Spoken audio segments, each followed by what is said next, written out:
Hello and welcome to this special episode of the Game Dev London podcast. I'm your host, Stuart De Ville. You may have seen my face before.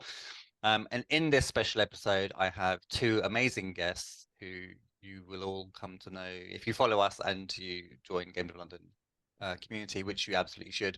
You will come to know them very well.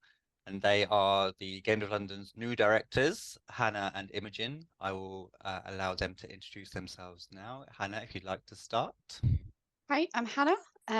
I have recently joined as the marketing director at GDL, and I'm really excited to bring some exciting new stuff to GDL. I have been in the industry for about 2.5 years, working at MLC, which is a network of artists working with game developers. Yeah, that's me. Nice. And Imogen? Tough one to follow. Hi, I'm Imogen. I'm the new community director of GDL, and yeah, I've just been really enjoying getting stuck in, learning about all the incredible events that have come before, and how we can move forward and bring even more exciting events to people to help with networking and building the community out. Lovely. So we're going to start with a little bit because this should be the first episode of the new year. So if you're listening, we're recording this pre-New Year, obviously, because we're prepared for life. And there's likely to be some people out there who don't know, and this is a shock for everyone, who don't know who we are, don't know what Game Dev London is, and have never experienced the joy of Game Dev London before. So we're going to give you a quick little rundown of what Game Dev London is. And Game Dev London essentially is a community of games developers at its core. Game Dev London was created over 3 years ago now, and it's designed to help support game developers and let us all be friends, really. I mean, we already are, but this just gives us a nice little home to do this. Imogen, do you want to talk about what you're going to be doing with the community side of things? Yeah, so I feel like the game dev community is so close-knit, but sometimes it can be a little bit difficult to get involved, to meet everybody. And so the community is really a place for everyone to get together, get to know each other, and find ways that they can collaborate and work together. So that's our big goal in 2024, is to make that as easy as possible and bring people together in the same room. So we've been working with game dev lunches for many years now. That's where the community really started. But sadly, over COVID, they had to go virtual. And in 2024, our big goal is to bring them back so that people can network more easily and get to know each other face to face. But then we also want to support everyone with, our virtual online events as well, to help people who maybe aren't in London get into that room as well. Lovely. And yeah, so as part of that, the community is obviously the biggest thing that we do. Obviously, we have the podcast that you're listening to right now, and our big events are, as Imogen said, obviously before COVID, we were doing events quite regularly. And then just after COVID, we actually launched our first big event, GDLX, the Indie Games Expo. That went really well. It went so well that we took a break for a year and didn't do it. And then this year we did it again, and we did it bigger, and everyone loved it. And so, Hannah, why don't you talk about the plans for events next year? Or it'll be this year. If you're listening now, it's this year. Yeah, but also Happy New Year, because it's Happy New Year! Oh yeah. No, in the future. I think we're planning on doing much more IRL stuff, getting the people together, making little hubs for people to get together. So not everyone has to be in London, because that's lovely, and everyone loves to meet up in real life. And it's been, I think, COVID was really hard for everyone. Mm-hmm. And I really missed meeting up people. And I went to Develop last year, and I met up with the GDL guys, and it was just so much fun. You end up having conversations with people and networking people that you wouldn't have met if you were sat behind your screen. Mm-hmm. So I think that's really important for the community. And obviously GDLX was amazing last year. It was so much fun, got such a great reception, and we're looking forward to bringing that to 2024 again. Maybe even bigger, who knows? Maybe a Always new bigger. location, always bigger. If you ask Stuart, it's always bigger and It better. is always bigger with Yeah. Stuart. I that's just, yeah, I can't do things the same every time. There has to be something newer, something, and bigger tends to be slightly like an easy adjustment. You just do more of the thing, whereas doing newer stuff is a bit harder. I feel like I should just have bigger and better on my like clipboard so that I can copy and paste it super easily. Yeah. What's Stuart's plan for this? He probably wants to do it bigger and better next. Yeah. Yeah. So yeah, so obviously this year we're doing lots of stuff. We're going to be very busy. Actually, with GDLX, Hannah, why don't you talk about your experience of GDLX? Obviously, you were with, or you still are with MLC, but you were with MLC at the time. Why don't you tell us a little bit about your experience of GDLX? I just thought it was super fun. Everyone was just vibing. It was, you walked around, everyone was having a brilliant time. I spoke to so many people. All the people got really good feedback on their games. Everyone was like absolutely, super busy on all their demos and stuff. The talks went down really well. I think lots of people learned lots of new things, and it was a variety of different topics, which I think again is really important. People went to the ones they wanted to, and kind of kept out the ones they didn't want to. Everyone was just chatting away. We had a great reception up at the MLC area. We had lots of students coming up to us as well, and like universities as well, kind of coming up and speaking to us about how we could potentially help them. And I just think so many conversations happened there that wouldn't have happened like normally. It was just such a calm and fun atmosphere there. It was super fun. It was, from my perspective, it was just full on crazy. It was. But when you manage an event, that's bound to happen. Yeah, the talks were actually oversubscribed. Like we knew that a lot of people were going to come for the talks. We had like some fairly decent names, and there were people like standing remotely. There were people standing out in the corridor, both like trying to listen and waiting to go in for the next talk. That was insane. Yeah, the showcase area where all of the indies were showcasing their games was just busy throughout. Yeah, like I say, it was just a really good vibe. And then I had the pleasure at the so we switched into an after party mode for the end of the event, and I had the pleasure of individually meeting everyone who attended the event because they came to get their drink token from me. It was just a wall of like face. I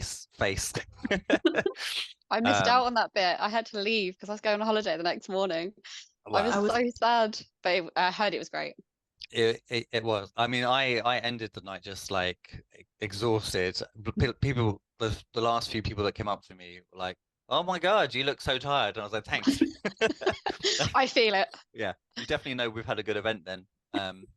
We actually we ended up doing an after party because there was loads of us left at the end, and we were like, where should we go next? And there was a bit of the usual hunt for the next venue. All good sign things. of a good event though. Yeah, I'm surprised you didn't say I'm going to bed. Stu's another one that is bigger and better. I never bigger and better. Yeah. What the people want more. Okay, we can do more. The after party, bigger and better. The after party is always interesting. The first time we did it, we had our sponsor, Mark, who is director owner and director at Villainous Games.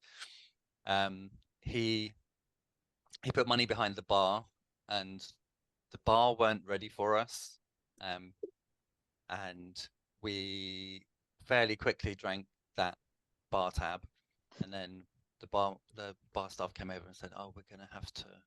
You might want to make an announcement. The bar tab's done." I was like, "Okay, cool." So I went over to, they had a overhead speaker system. I was like, hey everybody, I just want to grab your attention for a minute. we have now exceeded the bar tab, and so and Mark came over immediately, and I was like, oh, wait a minute. And Mark was like, what's happened? We've spent the bar tab. He just said to the bar staff, no, just carry on. And they were like, oh, okay. He's like, oh, I've got it. Don't worry. I was like, okay, everybody, the drinks are back on, and the whole place erupted. I was going to say that's almost better than just having it throughout the night. That announcement, it might be taken away and then it's given. Yeah, we should just. People really, really appreciate it. Then it's like, oh, I could have had to pay. Oh no, wait, I don't. Brilliant. And then the bar struggled again as we literally they ran out of alcohol. Get dry. Because they're not like a pub bar. They were like they're like a plugged in bar to a venue. And so they started going, we have cans of this. And we were like, have we drank all of your wine? Yes, you drank all of the wine. Okay. Yeah, it was. So every after party kind of has that thing to stand up to. That's just events as far as I'm concerned. So yeah, so we're doing lots of changes. Obviously, we want to bring back. I say bring back. We want to do events bigger and better. There's lots of stuff in the works. I'm working on creating new spotlight. What would you call it? Spotlight opportunities for indie studio and their games, whether you're solo dev or if you've actually got like a small team, and whether or not you're a registered company or not. It's all about the game for us, and supporting indies, because obviously the way that you get to having a studio is you start with a game. So if you support people with a game, then they can get to being a studio, and then if you support a studio, you can get them to being multiple game releases. So yeah, so part of that is looking at partnerships. We're doing lots of work behind the scenes for partnerships, and this is basically an opportunity, a bit of a call out for everyone listening. If you're an indie dev and you are interested in this stuff, just join our community, obviously. But if you want to get involved in a deeper level, you can come and talk to us and tell us what you want or how you'd like to get involved. Some of the best stuff that happens in our community Discord is community-led. We're always happy to hear ideas from the community. Like if there's someone in the community who's like, oh, I'd like to do this on a regular basis, but I don't have anywhere to do it. And then we go, well, you can do it here. And obviously Imogen supports on that. Our community managers support on that. If you're doing it digitally, if you want to do it physically, then there's a whole other conversation to be had. But our inboxes are always open. So if you have a great idea, please just send it over. Yeah, I think it's important to all of us that we give the community exactly what they want, and we evolve at GDL for the community. So yep, we're open to all ideas. Yeah, and you'll see that in the Discord. There's going to be a lot more communication with the community. We've got a what do you call it? The form you fill out. Survey, that's the word. Yeah, we've got a survey going out right now. You can expect more of those in the future, because we really want to make sure that we're delivering what the community wants. Yeah, definitely. And I think we've had so many amazing events previously, tried a lot of things, and now we just kind of want to focus in on what's working, what people love, and what people want to see more of. So the survey is a great way to do that. And we've already had some pretty conclusive feedback, which has helped us to help shape what 2024 is going to look like. So it's really exciting to hear everyone's thoughts. What are your obviously you've only heard a little bit from the community, and you probably heard more from the team. Is there anything in particular community-wise that you're looking to highlight? Well, we've already talked a lot about the meetups, and I think that's been the resounding response, has been, let's get back together in person. And I think also I've had some conversations with people about how we get together as well. You know, obviously, an open bar and getting together in a big busy room is wonderful for so many reasons, but there's a lot of people who wouldn't feel comfortable with that and want other ways to get together in person that are maybe a bit more structured or a bit more friendly for neurodivergent individuals. So, you know, we're looking at a number of ways to help people get together in person and support them in meeting others and feeling comfortable at the same time. Yeah, it's interesting you say that, because our staple has always been Game Dev Lunch, it being a lunch event and never held, as far as I'm aware, it was never held in a bar, always in fact, mostly held in a library, where we had to be fairly quiet as well, which is quite nice for most people. You can't just be super rowdy, and it doesn't get super loud by its very nature. But yeah, I think that's kind of one of the things that we always like to specialize in, is creating spaces where it is a lot more inclusive. And like I say, bars and pubs are not always the best venue. No. Really, depending on the vibe that you're after. And you know, Format, I don't know if you guys have ever been to Format. They have the I wouldn't say the market cornered, but they definitely specialize in a party vibe, where there's loud music, albeit game related game music, and yeah, lots of drinking and that kind of social environment, which yeah, for a lot of us, especially in the game development community, most of us are very hermity. I like to stay in this room. Yeah, there's a reason we all got into games as teenagers, and it's not because we loved cycling around the neighborhood. Yeah. Always the indoor kids, always the, well, not always, but mostly like the happiest on our own. Making most of our friends on RuneScape, or is that just me? I spent so much time like lying on my bedroom floor, drawing stuff and dreaming of creating games and making board games, and my brother never understanding them.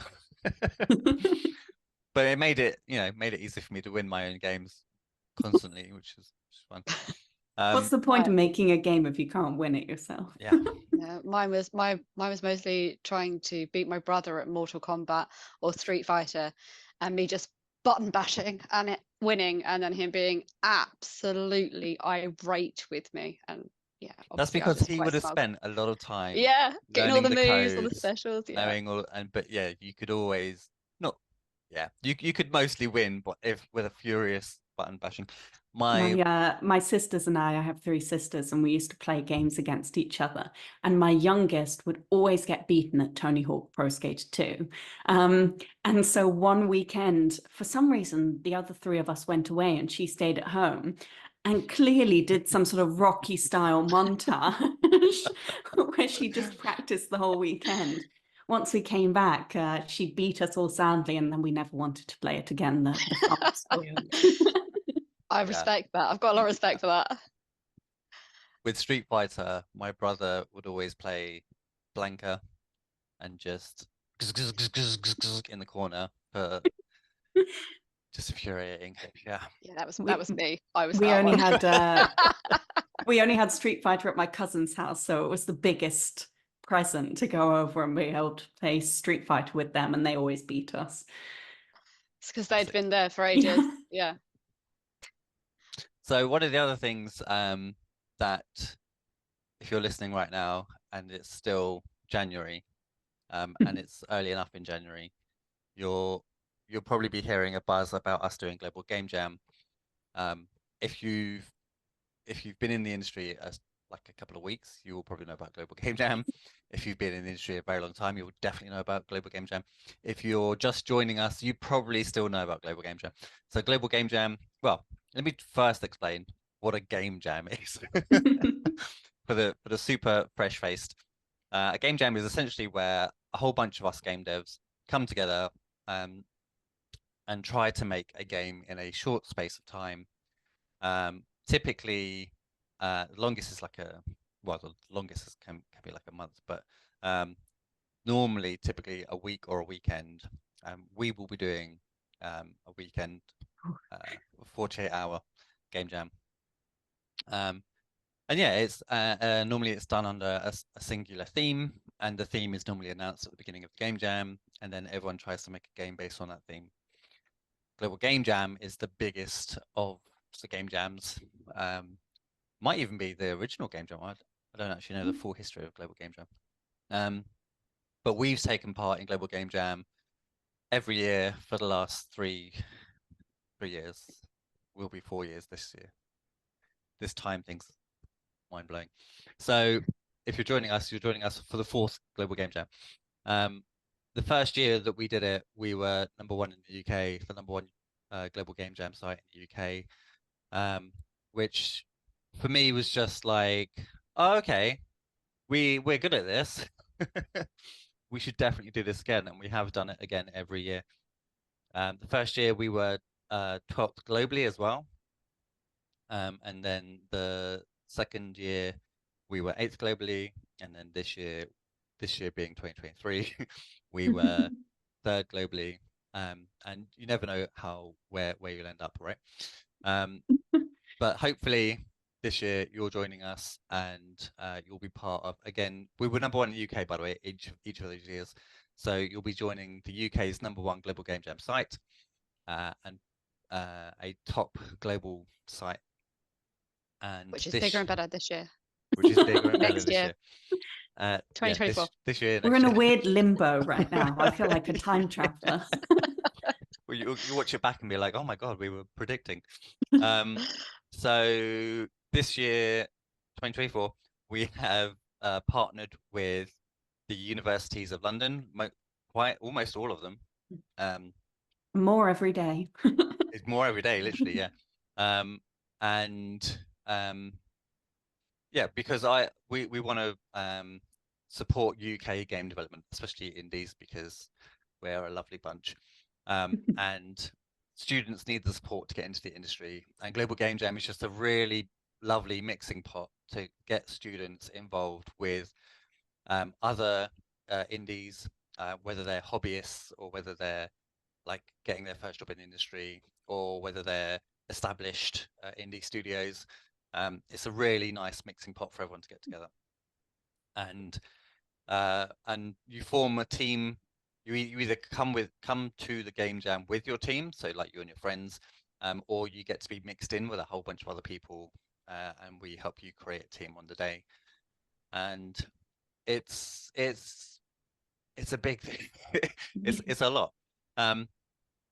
We this year we one of our main partners, Goldsmiths University, they are providing an IRL space, a real world space. So this year we are hybrid. Previous years we've been digital only. So they've got space. It's limited, but it's limited by 250 people. So if you want to go join a physical game jam with people that you can talk to face to face, and work in a real collaborative space, then that is open to you. There is an Eventbrite. The link will likely be in the description here somewhere. Feel free to join us digitally or physically. I'm genuinely so excited for the physical. Yeah, for the physical weekend, because I've not been to a mountains of pizza. No promises, but yeah, I've never been to an in-person game jam before, so excited to just soak in the vibe. It's gonna be pretty special. So this has been our New Year special episode. Hannah, where can people find you online if they wish to do so? You can find me on LinkedIn or Discord. You can find me if you go to join our Discord, then you'll find me just up top in Directors. And LinkedIn, I'm Hannah George. And Imogen? Yeah, get in touch via Discord. I'm always happy to talk to people about Game Dev London. And if you just want to talk about community more generally, and see all of the nonsense that I post about how wonderful community is, then make sure to follow me on LinkedIn at Imogen Wood. You should recognize me. And I'm at Stuart De Ville everywhere. also, if you're struggling, I doubt you will be, but you can Google Stuart De Ville and you will find me across the web. I am all over the internet. He is quite literally everywhere. Everywhere. Turn around right now. He's probably behind Hello. you. He's checking out how you feel about this podcast. And so yes, obviously, all of the usual: like, follow, share, subscribe, wherever you're finding us. If you're finding us on YouTube, then yeah, like, subscribe.